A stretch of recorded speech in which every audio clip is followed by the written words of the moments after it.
Chapter 9. After 2 years, I remember the rest of that day, and that night, and the next day, only as an endless drill of police and photographers and newspaper men in and out of Gatsby's front door.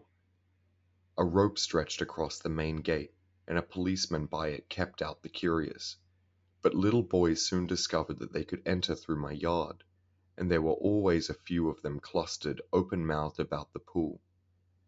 Someone with a positive manner, perhaps a detective, used the expression "madman" as he bent over Wilson's body that afternoon, and the adventitious authority of his voice set the key for the newspaper reports next morning.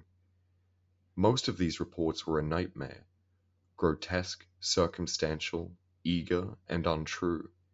When Michaelis's testimony at the inquest brought to light Wilson's suspicions of his wife, I thought the whole tale would be shortly served up in racy pasquinade, but Catherine, who might have said anything, didn't say a word.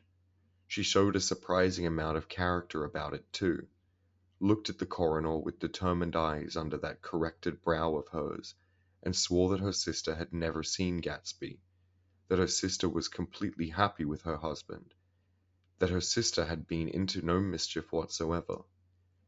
She convinced herself of it, and cried into her handkerchief, as if the very suggestion was more than she could endure.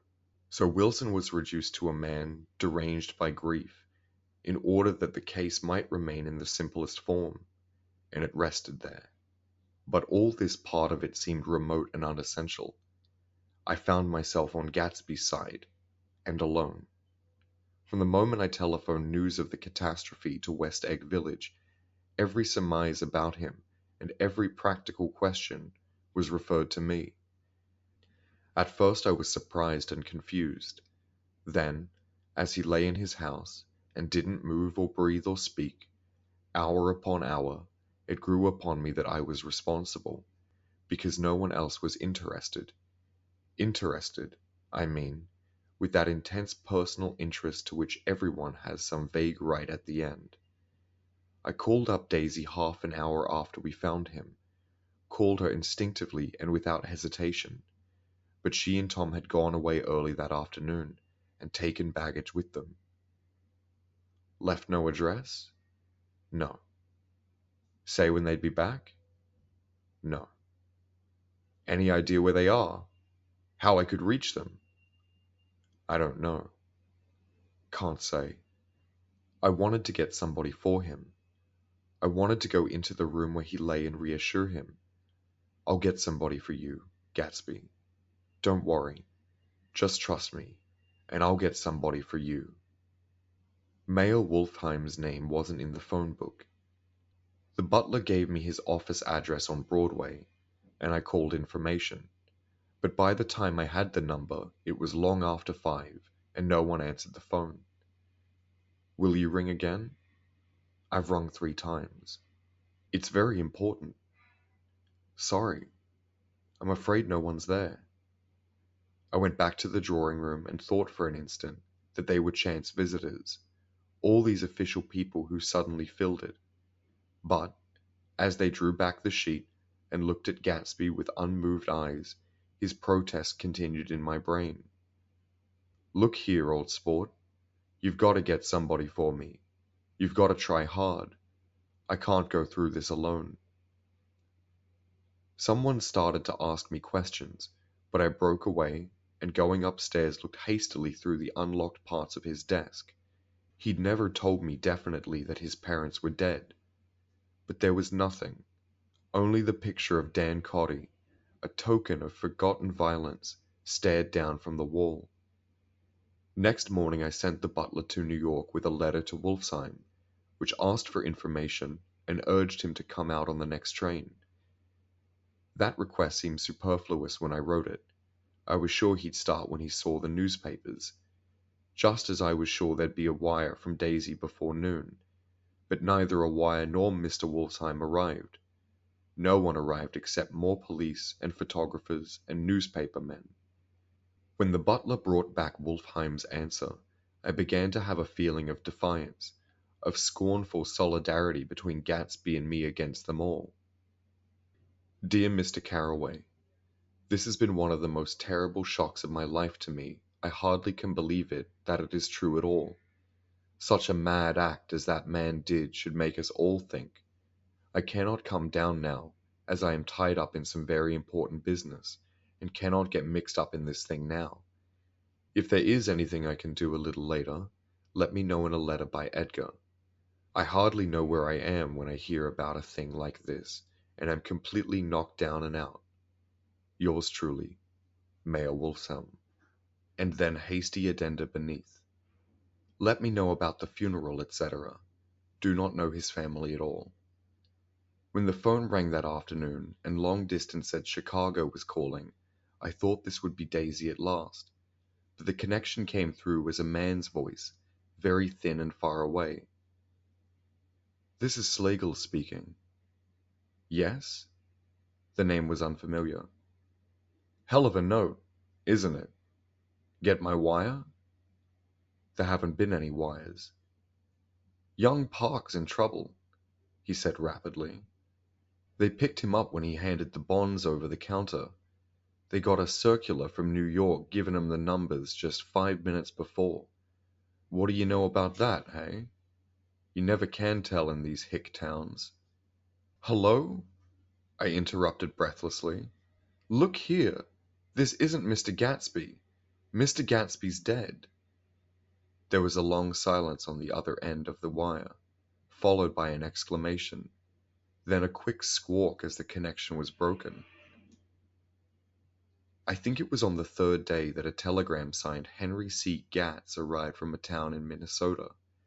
It said only that the sender was leaving immediately and to postpone the funeral until he came.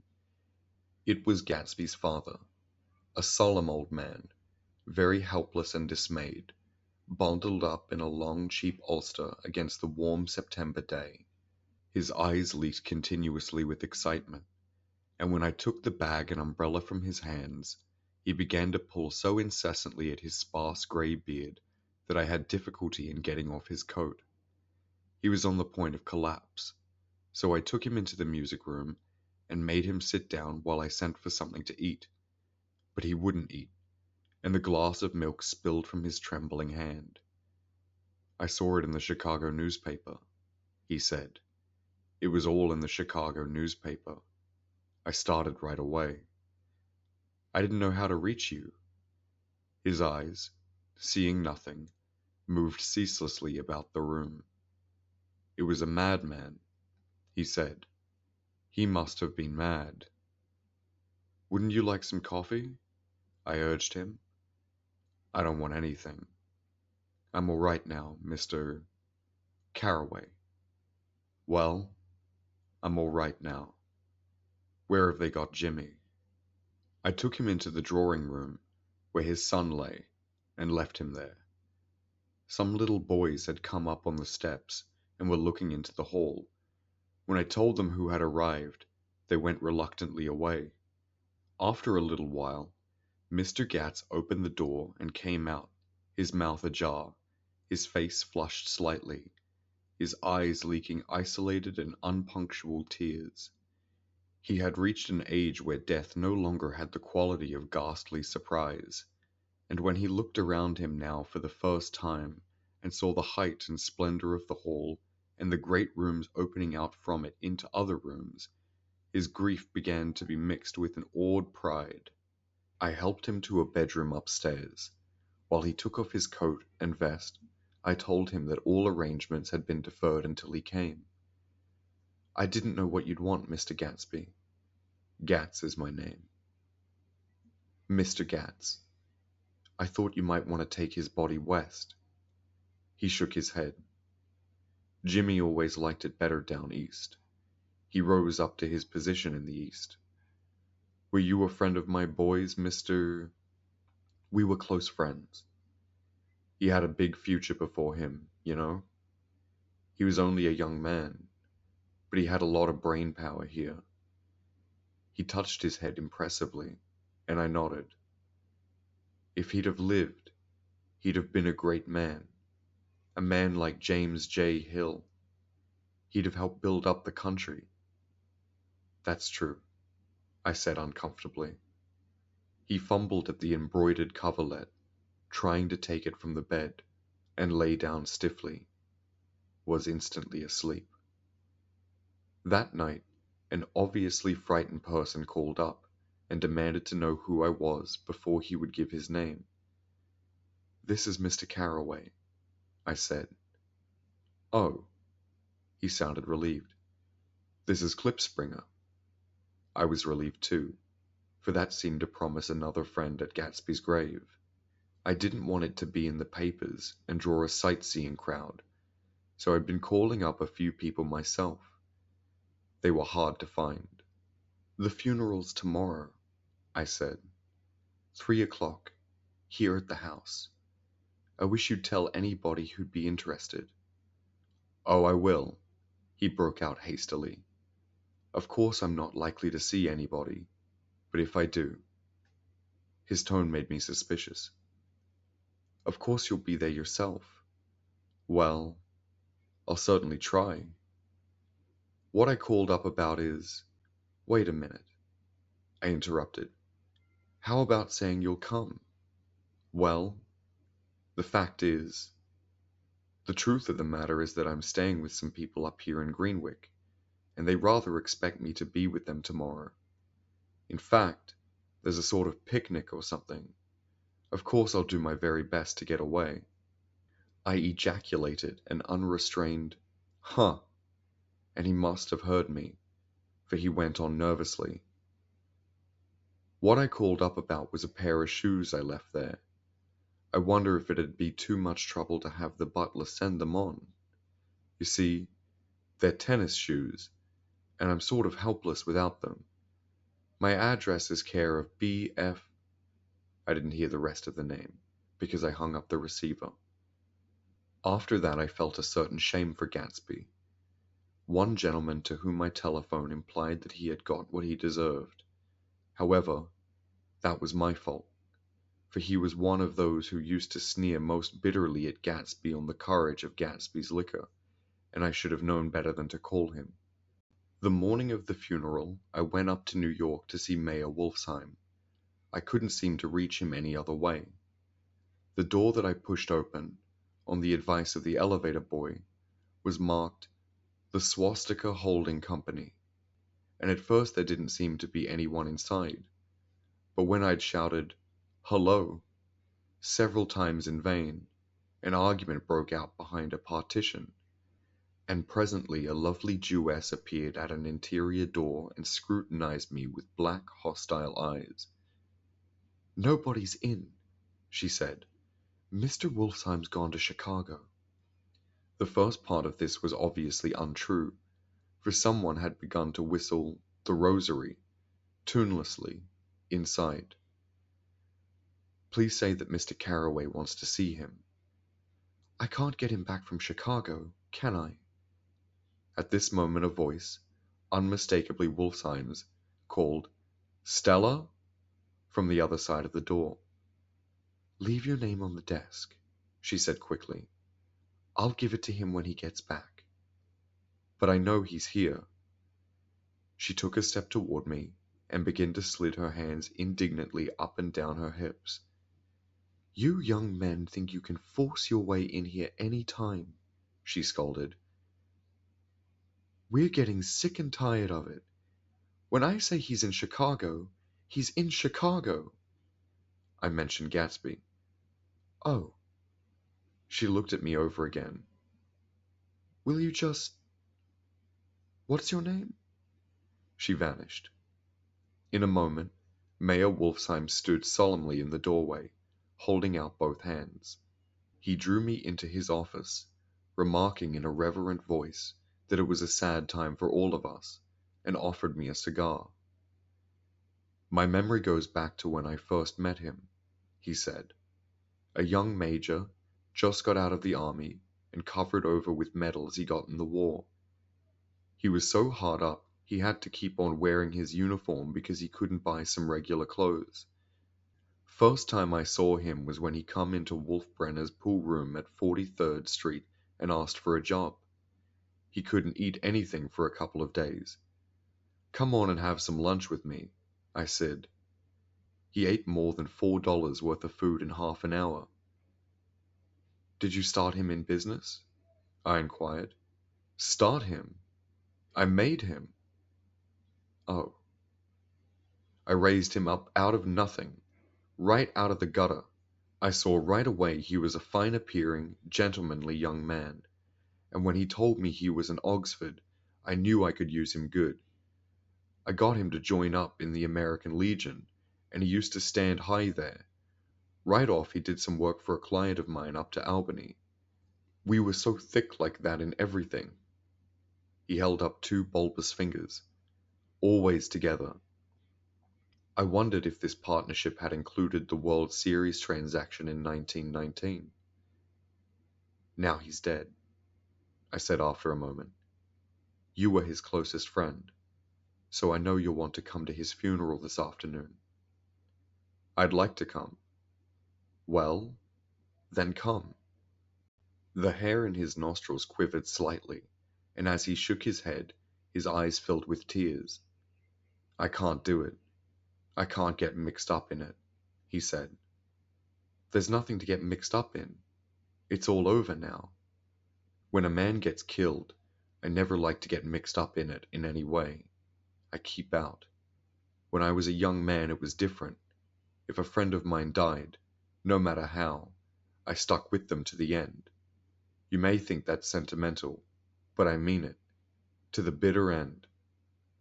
I saw for some reason of his own he was determined not to come, so I stood up. Are you a college man? He inquired suddenly. For a moment I thought he was going to suggest a Ganation, but he only nodded and shook my hand. Let us learn to show our friendship for a man when he is alive, and not after he is dead, he suggested. After that, my own rule is to let everything alone. When I left his office, the sky had turned dark, and I got back to West Egg in a drizzle. After changing my clothes, I went next door and found Mr. Gats walking up and down excitedly in the hall. His pride in his son, and in his son's possessions, was continually increasing, and now he had something to show me. Jimmy sent me this. He took out his wallet with trembling fingers. Look there. It was a photograph of the house, cracked in the corners and dirty with many hands. He pointed out every detail to me eagerly. Look there, and then sought admiration from my eyes. He had shown it so often that I think it was more real to him now than the house itself. Jimmy sent it to me. I think it's a very pretty picture. It shows up well. Very well. Have you seen him lately? He come out to see me 2 years ago and bought me the house I live in now. Of course we was broke up when he run off from home, but I see now there was a reason for it. He knew he had a big future in front of him, and ever since he made a success, he was very generous with me. He seemed reluctant to put away the picture, held it for another minute, lingeringly, before my eyes. Then he returned the wallet and pulled from his pocket a ragged old copy of a book called Hop Along Cassidy. Look here. This is a book he had when he was a boy. It just shows you. He opened it at the back cover and turned it around for me to see. On the last fly leaf was printed the words Schedule and the date September 12, 1906, and underneath, rise from bed, 6 a.m., dumbbell exercise and wall scaling, 6:15 to 6:30, study electricity, etc., 7:15 to 8:15, work, 8:30 to 4:30 p.m., baseball and sports, 4:30 to 5, practice elocution, poise, and how to attain it, 5 to 6, study needed inventions, 7 to 9. General resolves. No wasting time at Schaefer's or a name indecipherable. No more smoking or chewing. Bath every other day. Read 1 improving book or magazine per week. Save $5. Crossed out. $3 per week. Be better to parents. I came across this book by accident, said the old man. It just shows you, don't it? It just shows you. Jimmy was bound to get ahead. He always had some resolves like this or something. Do you notice what he's got about improving his mind? He was always great for that. He told me I ate like a hog once, and I beat him for it. He was reluctant to close the book, reading each item aloud and then looking eagerly at me. I think he rather expected me to copy down the list for my own use. A little before 3, the Lutheran minister arrived from Flushing, and I began to look involuntarily out the windows for other cars. So did Gatsby's father, and as time passed, and the servants came in and stood waiting in the hall, his eyes began to blink anxiously, and he spoke of the rain in a worried, uncertain way. The minister glanced several times at his watch, so I took him aside and asked him to wait for half an hour, but it wasn't any use. Nobody came. About 5 o'clock, our procession of 3 cars reached the cemetery and stopped in a thick drizzle beside the gate. First a motor hearse, horribly black and wet, then Mr. Gatz and the minister and I in the limousine, and a little later 4 or 5 servants and the postman from West Egg in Gatsby's station wagon, all wet to the skin. As we started through the gate into the cemetery, I heard a car stop, and then the sound of someone splashing after us over the soggy ground. I looked around. It was the man with owl-eyed glasses, whom I had found marveling over Gatsby's books in the library one night 3 months before. I'd never seen him since then. I don't know how he knew about the funeral, or even his name. The rain poured down his thick glasses, and he took them off and wiped them to see the protective canvas unrolled from Gatsby's grave. I tried to think about Gatsby then for a moment, but he was already too far away, and I could only remember, without resentment, that Daisy hadn't sent a message or a flower. Dimly I heard someone murmur, "Blessed are the dead that the rain falls on," and then the owl-eyed man said, "Amen to that," in a brave voice. We straggled down quickly through the rain to the cars. Owl Eyes spoke to me by the gate. "I couldn't get to the house," he remarked. Neither could anybody else. "Go on," he started. "Why, my God, they used to go there by the hundreds." He took off his glasses and wiped them again, outside and in. "The poor son of a bitch," he said. One of my most vivid memories is of coming back west from prep school, and later from college at Christmas time. Those who went farther than Chicago would gather in the old dim Union Station at 6 o'clock of a December evening, with a few Chicago friends, already caught up into their own holiday gaieties, to bid them a hasty goodbye.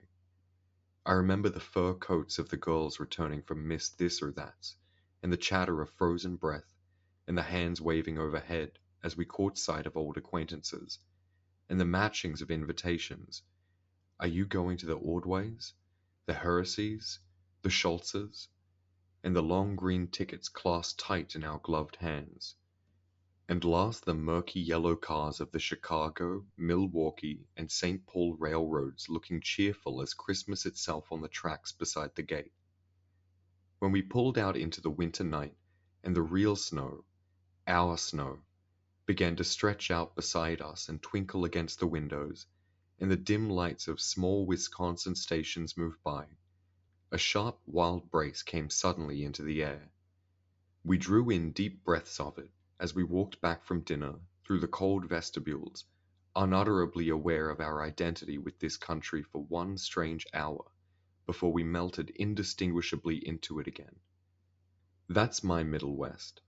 Not the wheat, or the prairies, or the lost Swede towns, but the thrilling returning trains of my youth, and the street lamps and sleigh bells in the frosty dark, and the shadows of holly wreaths thrown by lighted windows on the snow. I am part of that, a little solemn with the feel of those long winters, a little complacent from growing up in the Caraway house in a city where dwellings are still called through decades by a family's name. I see now that this has been a story of the West. After all, Tom and Gatsby, Daisy and Jordan and I, were all Westerners, and perhaps we possessed some deficiency in common which made us subtly unadaptable to Eastern life. Even when the East excited me most, even when I was most keenly aware of its superiority to the bored, sprawling, swollen towns beyond the Ohio, with their interminable inquisitions which spared only the children and the very old, even then it had always for me a quality of distortion. West Egg, especially, still figures in my more fantastic dreams. I see it as a night scene by El Greco, 100 houses, at once conventional and grotesque, crouching under a sullen, overhanging sky and a lustreless moon.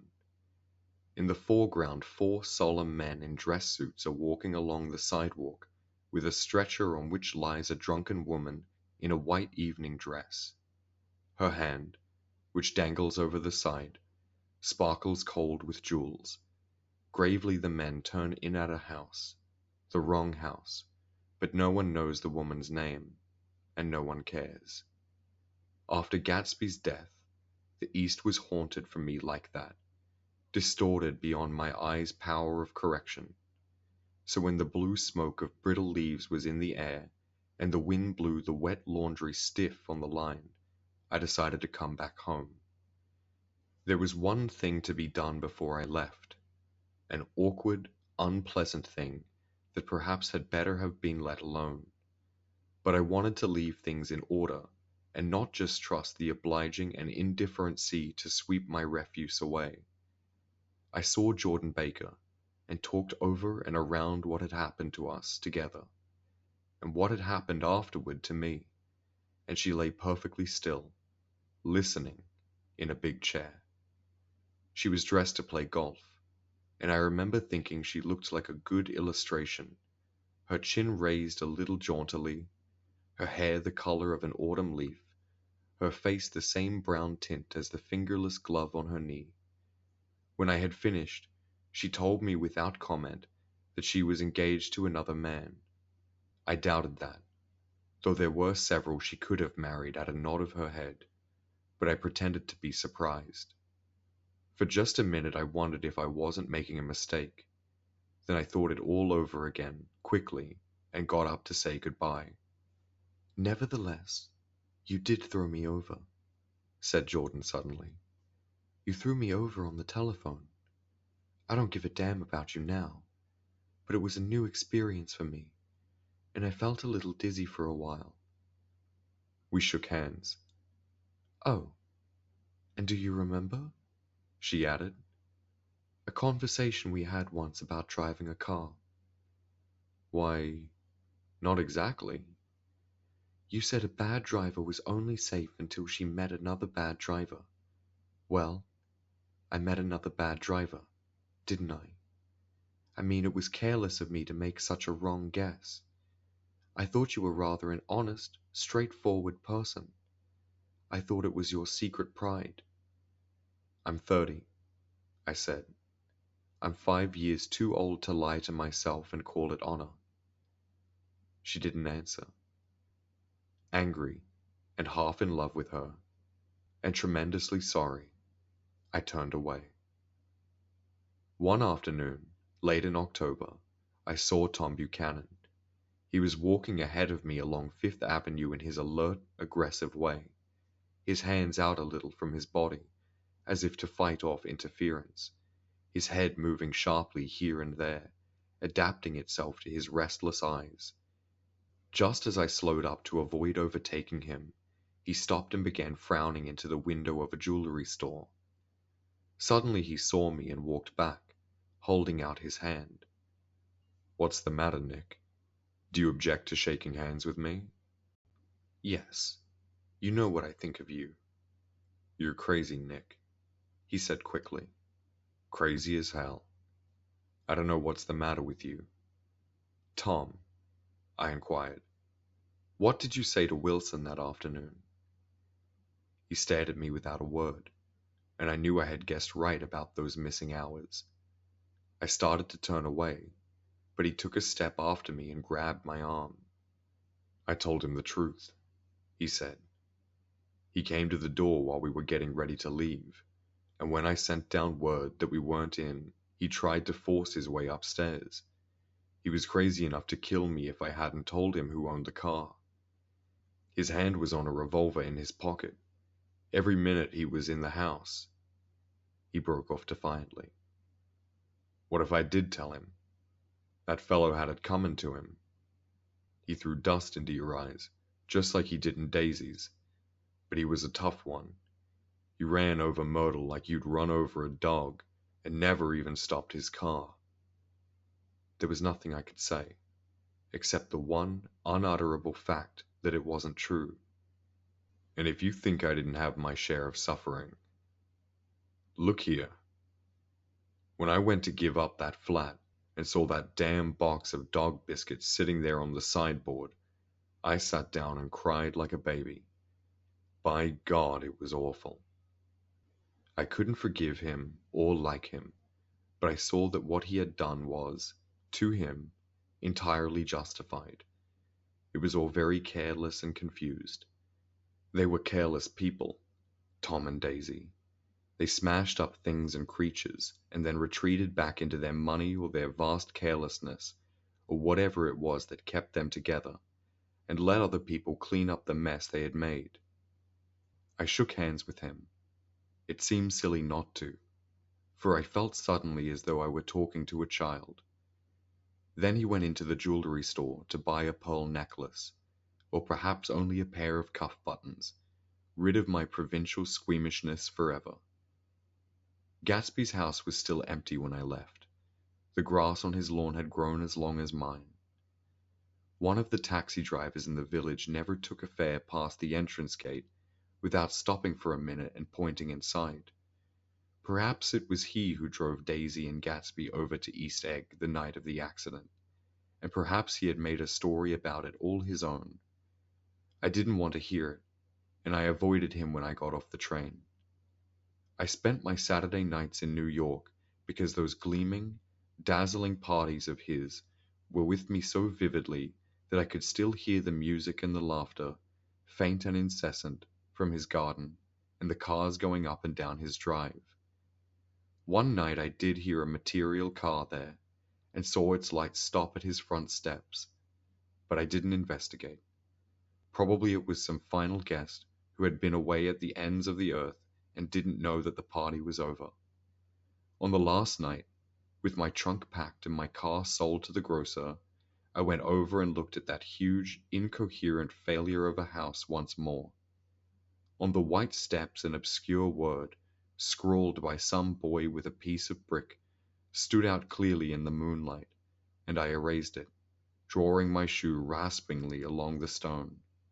Then I wandered down to the beach and sprawled out on the sand. Most of the big shore places were closed now, and there were hardly any lights except the shadowy, moving glow of a ferry boat across the sound. And as the moon rose higher, the inessential houses began to melt away until gradually I became aware of the old island here that flowered once for Dutch sailors' eyes, a fresh, green breast of the New World. Its vanished trees, the trees that had made way for Gatsby's house, had once pandered in whispers to the last and greatest of all human dreams.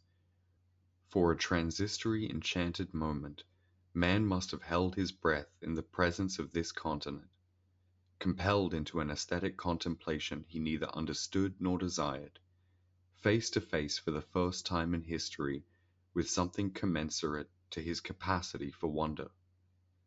And as I sat there brooding on the old, unknown world, I thought of Gatsby's wonder when he first picked out the green light at the end of Daisy's dock. He had come a long way to his blue lawn, and his dream must have seemed so close that he could hardly fail to grasp it. He did not know that it was already behind him, somewhere back in that vast obscurity beyond the city, where the dark fields of the Republic rolled on under the night. Gatsby believed in the green light. the orgiastic future that year by year recedes before us. It eluded us then, but that's no matter. Tomorrow we will run faster, stretch out our arms farther, and one fine morning, so we beat on, boats against the current, borne back ceaselessly into the past.